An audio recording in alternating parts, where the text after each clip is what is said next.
Hi, my name is Jennifer Dotson, and I'm your host for Poetry Today. I'm really thrilled to have Catherine Esther Cowie as our guest. Catherine Esther is a poet, fiction writer, and visual artist. Her debut poetry collection is Heirloom, published in 2025 by Carcanet Press. This book was shortlisted for a Forward Poetry Prize.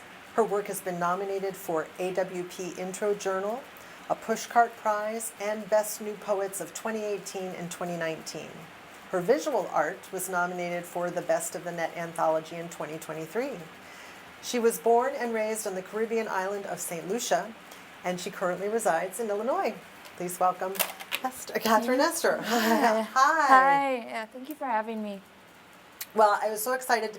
I'm sorry that I missed your reading at Secret World Books in town, but I'm so glad that you're going to be a guest for Highland Park Poetry next month.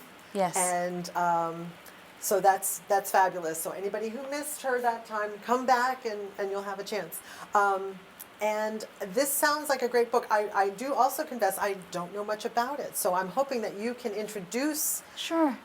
both your writing as well as your book. Sure. So, Heirloom is about 4 generations of women, and it looks at the rippling effects of trauma for the 4 generations of women. It also talks a lot or asks about memory, like what stories we tell.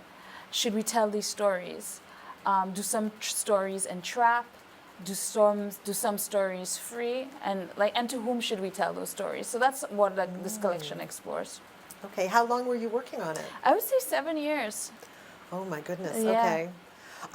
And does that include the time of trying to find a publisher for it? Or I would say it includes that time. It includes doing an MFA at Pacific University Law Residence, and revising. Yes. Okay. All right. And so.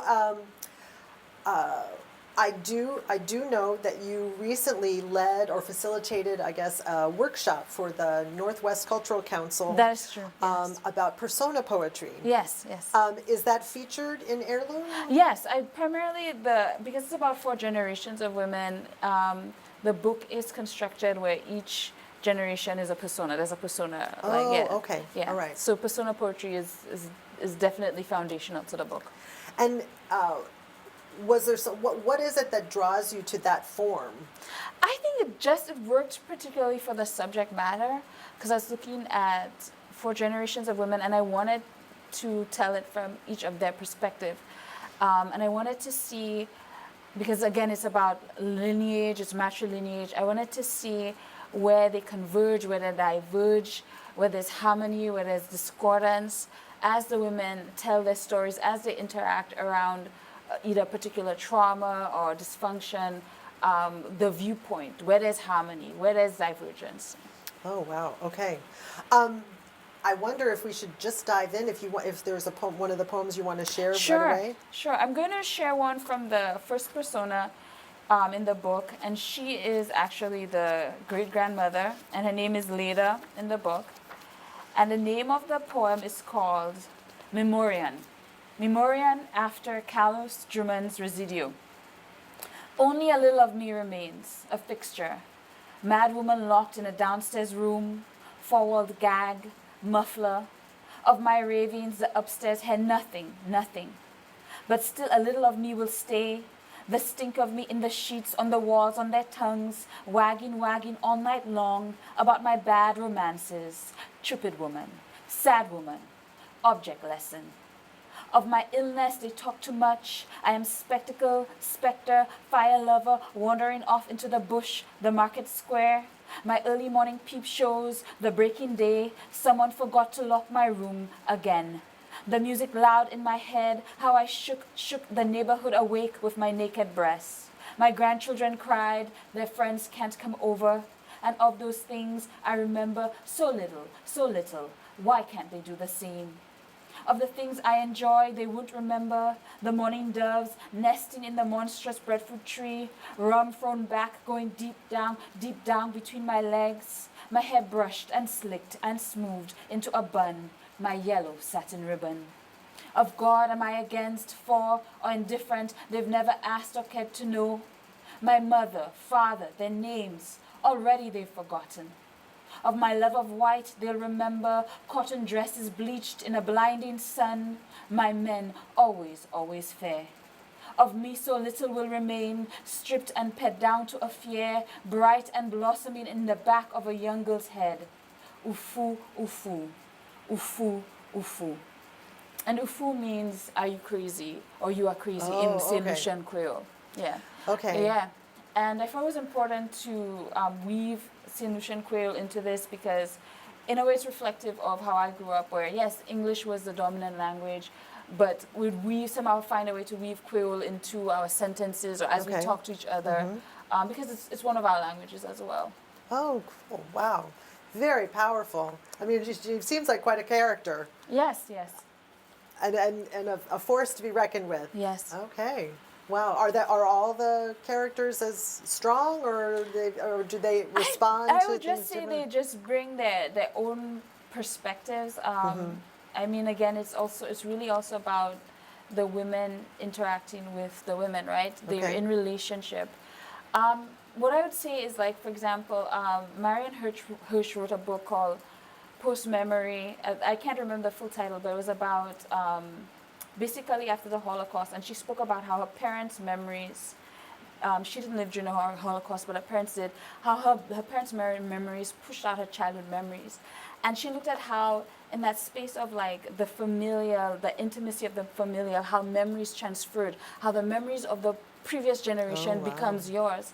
And so the book, in a way, sort of explores that with these four different women, right? Like how they're speaking to each other, how the memories of the previous generation becomes theirs, how they're sort of like pushing against that, or how you understand how it's almost like a ghost you're living with. So some of that is explored in the book as well. Oh, wow. That sounds very, very interesting. But I wanted to ask you sort of about, maybe talk a little bit about your personal poetry journey, like what first drew you to poetry? Sure. I think I just always loved to write. From the time I was like a little girl, I loved writing. I tried watercolor. I don't know, it just felt natural.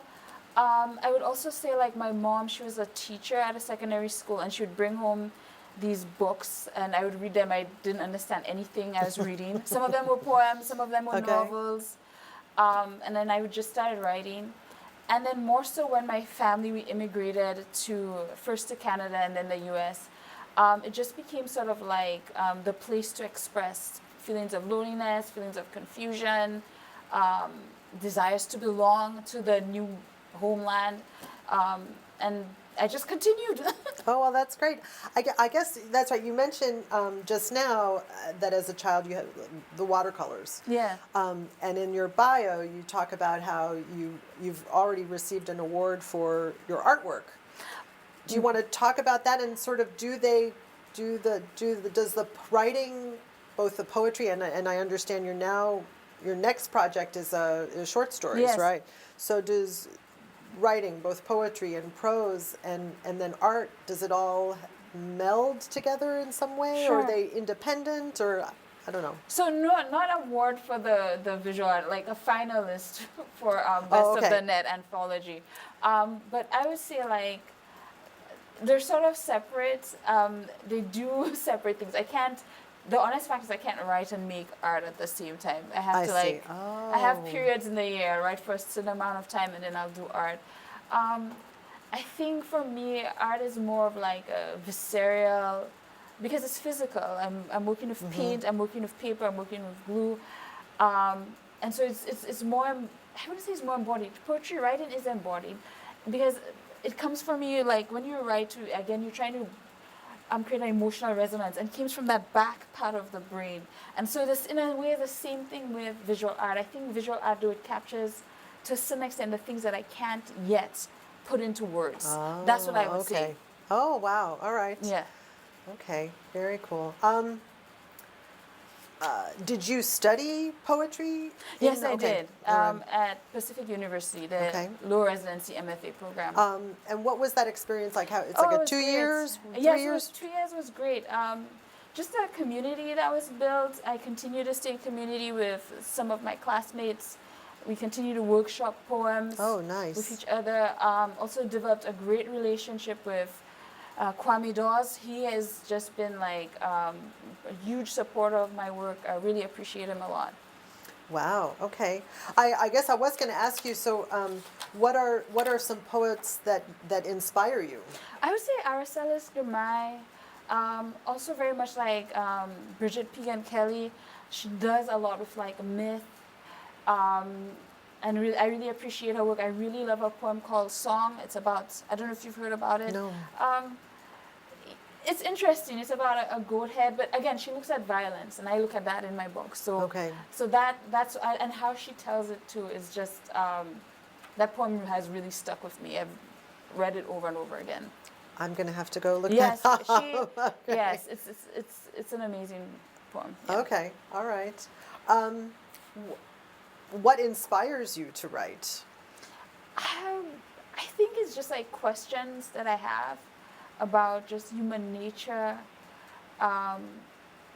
things you observed. I think that's mainly it. It's sort of like an exploration. Why do we do the things we do? How are we in relationship with people?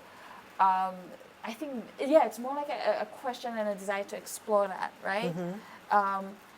Sometimes it's answered, sometimes it isn't. Sometimes it's more like, here, this is us, this is me, this is what it means to be human. Yeah. Okay. All right. Can we get another poem? Sure. That'd be great. So I'm going to read from the second persona in the book called Marie, and it's called The Outside Child. I will not disappear, dead myself in a bush somewhere. The freak lives, sucks air. I have a face that is not so unlike hers. Perhaps that's what troubles. I am the final blow, the betrayal, so close under her roof in her bed. The man she so loved me, raised me in her house. Unnatural thing that I am, a sin, offspring of a predator and a prey, that grows and grows, has a mammalian face, hands, feet, a voice like the blackbirds, high-pitched and singing. In my wildest dreams, I hug her. Children, my cousins, they are my brothers and sisters. How they insult, mother killer, daughter of a sketel. I blossom bright, draw nearer still, allow their biting bites, the sharp of their teeth, the only intimacy. My flesh, an epiphany. I am, love me. Oh, wow. Oh. Very intense. Very Yes. intense. It is an intense book, I will say. It's not. Okay. It's not light or easy. Yeah, it's emotionally intense. I will say Right. that about the collection. Well, but I'm sure that it makes it compelling and engaging Yeah. to your readers. I guess what are some of the themes, or that, well, you talked about some of the themes. I guess, what is it that you hope that the readers will take away? Well, that's such a hard question in a way, because it is sort of an exploration. It's just examining. I would say, like, one, the rippling effect of trauma. That trauma or violence doesn't just reside only for one generation and stay there. It kind of can shape shift, and it might be more of like a residual effect, right? And that from one generation to the next, you see this sort of, I call it like ruin and redemption, trying to redeem what has happened in the past, trying to do something different, and intentionally or unintentionally making mistakes, but still being in relationship with one another, with what has happened in the past, still being part of this. In the Caribbean, we call it this long song, but within this long song, you have your own variation of it. Each generation has its own variation, or shifts the melody or the tune or whatever of this long song. I know it sounds a little abstract, but it's hard to say, like, this is a message I want you to have. I mean, I think I want to say, this is what it means to be human. This is what it means to come from the Caribbean with its cultural context, with its historical context. This is what it means to be a woman and in relationship with the different women in your family. I think that's what I would say. Here's a perspective. Okay. All right. Um, what advice would you give to your younger self? I would say like, don't be afraid to write. I like to say ugly poems or bad poems because with artists and accretion, it's a learning process. So get it down, workshop it, and keep going. And also sometimes like rejection can serve you because it allows you to go back and revise. And an example would be initially when I submitted my work to Carcanet, they were like, there's some really strong poems, but we want you to revise some of it. And it was great. It was great in the sense, like, I'm proud of these poems. Mm-hmm. They're very strong, and I'm confident in the work, right? And it was from like, okay, we're not ready to engage with you yet. Go back, do some more work. And I don't know, for me, I felt it was like the book has done so well. I'm really just grateful, and I'm glad for that process. Okay, that's good. That's very good. Yeah. I mean, now they didn't just like make it a mystery, like you have to guess which poems need more work. They did tell you, like, No, they didn't.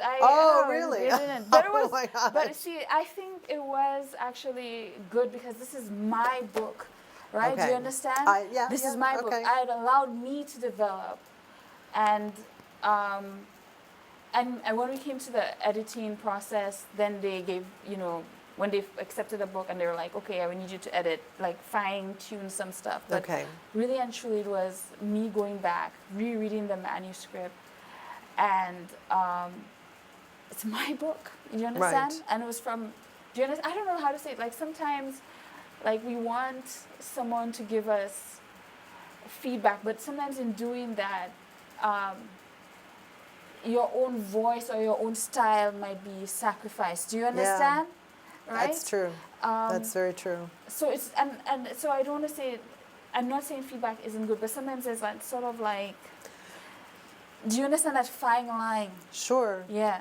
No, I guess right. So the finished product is wholly yours. Yes. Yeah. Okay. Yeah. Whereas individual poems you have shared with people in your cohort or your writing group, and they've responded or not, and you've heard it and said, okay, yes, maybe I'll try this, but ultimately it's all you. Yeah, like Vivi Francis once said, I met her at Callaloo workshop, writing workshop, and she said, the poet is the final arbiter. At the end of the day, like you get to, it's like discernment and filtering feedback, right? This is your work. You get to decide what to accept in terms of feedback and what to dismiss. Yeah.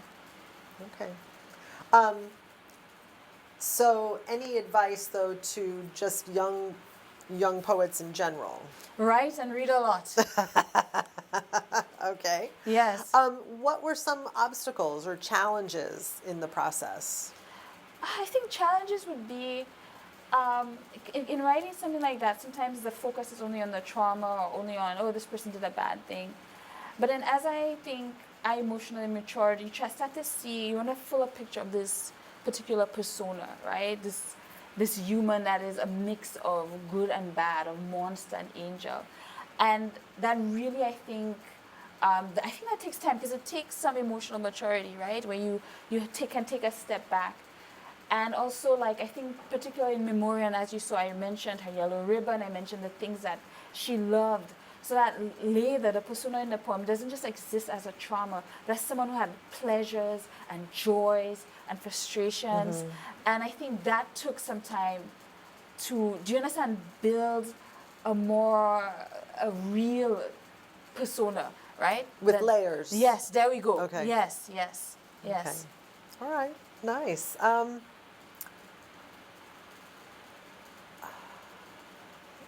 I know this, so I do appreciate that you had provided some answers to some questions that we will post as a mini teaser interview. And one of the questions you responded, what was the best money you ever spent as a writer? Yeah, and that was like going to Callaloo writing workshop. I've never heard of that. Where is that logo? Gosh. I'm sorry. So yeah, it's a journal, Callaloo Journal, and it's for, primarily they source poetry from people of the African diaspora. it's a high quality, top tier literary journal, and they have, I don't know if they continue to have, they had these sort of writing workshop. You had to apply. It was competitive, so you had to apply and Okay. submit poetry. And I attended to one at Brown University. That was the first one, and then another one at, I think, University in North Carolina. I can't remember the name.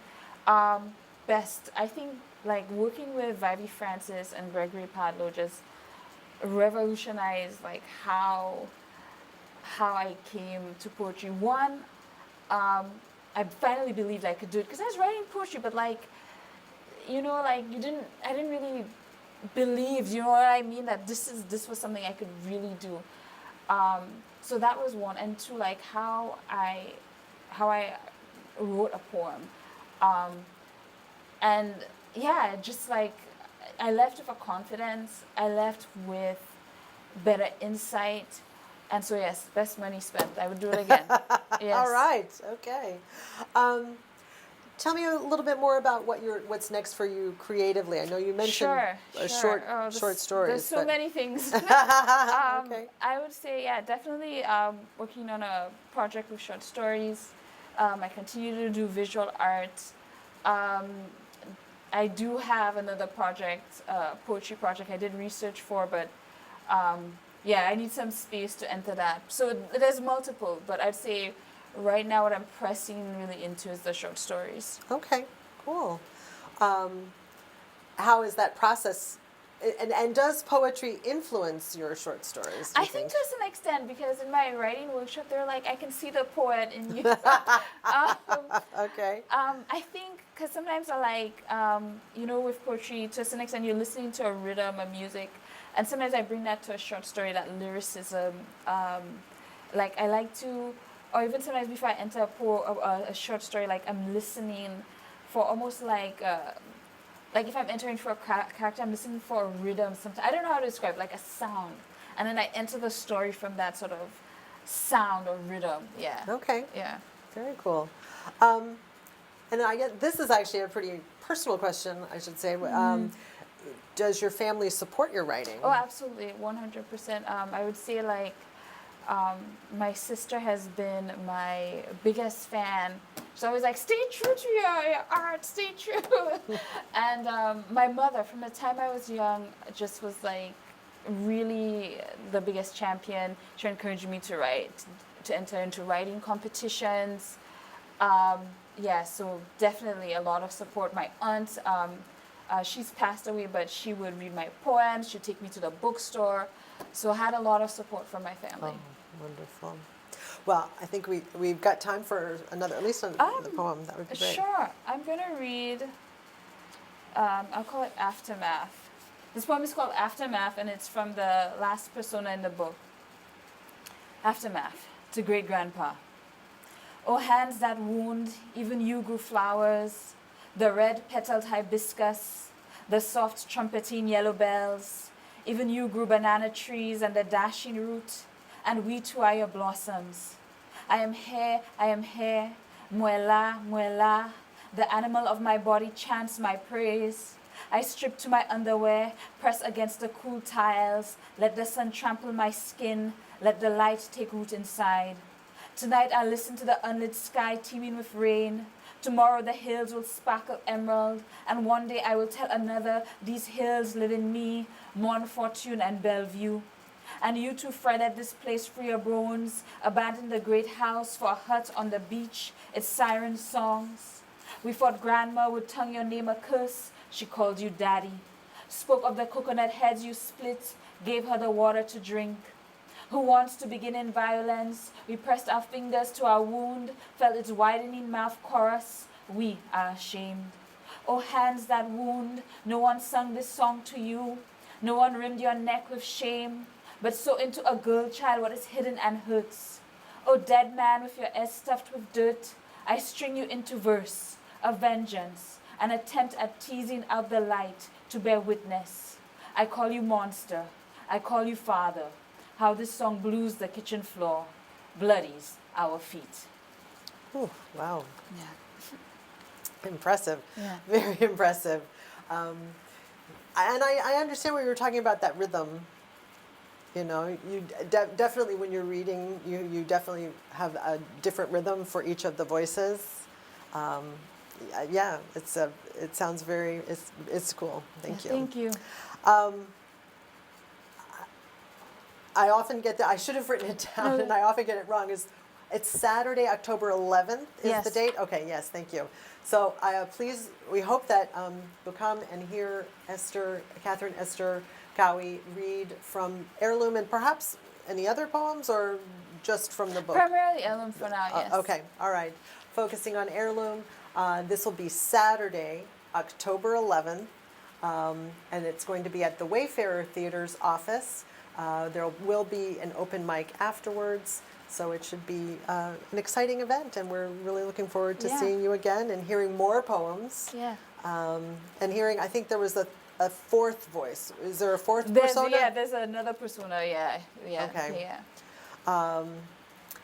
Wow, well, thank you. It's been a pleasure getting to know you a little bit Yeah. in this, interview, which is, it's always difficult to really get to know people, but in a short time, I feel it's been nice to make your Yeah, acquaintance yeah. and learn more about your writing, and we're so glad that you're going to be joining us in October. And congratulations. Yeah, Very thank you. impressive. Thank you very much. I appreciate it, I hope Jennifer. that you have great success Yeah, with thank this you. book, as well as your other creative Yeah, projects. thank you. Thank you. And that's wonderful. And we were excited about Persona Poetry because we've got a project for the US 250, which is next year. The 2026 is the 250th anniversary of the Declaration of Independence, and we know it's a big story, but we'd like to get perspectives of people who aren't necessarily represented in the history books about their experience. So it does take some creative imagining ourselves in that American Revolutionary Yeah. era. As I like to say, some masking, right? Yeah. Right. And so, anyway, so I think that your book would definitely be helpful, perhaps for people who are interested in exploring what persona poetry is all about. So thank you so much. Yeah, thank you very much, Jennifer. I really enjoyed chatting with you. Yeah, this was lovely. That's great. Thank you, and come back for another program with Poetry Today.